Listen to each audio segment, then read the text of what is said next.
మనందరికీ తమలపాకులు అనగానే తాంబూలమే గుర్తుకు వస్తుంది.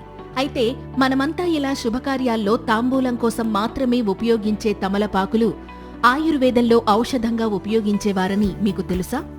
ఏంటి షాకవుతున్నారా? అవును, మీరు విన్నది నిజమే. ఆయుర్వేదంలో తమలపాకును నాగవల్లి అని కూడా పిలిచేవారు.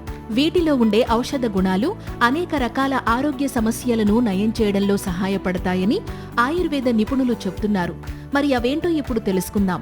ముఖ్యంగా ఆస్తమాతో బాధపడేవాళ్లు తమలపాకుకి నూనె రాసి వేడి చేసి దానిని ఛాతిపైన పొత్తి కడుపుపైన పెట్టుకుంటే కఫం కరిగి ఆస్తమా వల్ల వచ్చే దగ్గు నుంచి ఉపశమనం కలుగుతుంది.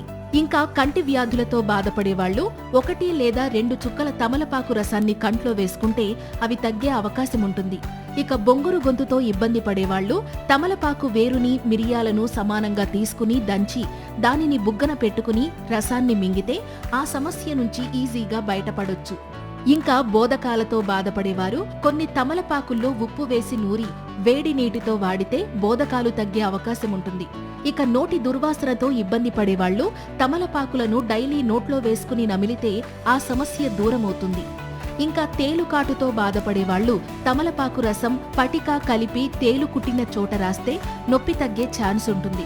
అలాగే పులిపిర్లతో ఇబ్బంది పడేవాళ్లు తమలపాకు తొడిమను సున్నంతో కలిపి దంచి పులిపిర్లపై పెడితే అవి రాలిపోతాయని ఆయుర్వేద నిపుణులు చెప్తున్నారు. అయితే ఇవన్నీ కూడా ఆయుర్వేద వైద్యుని సలహా మేరకు మాత్రమే చేయాల్సి ఉంటుంది.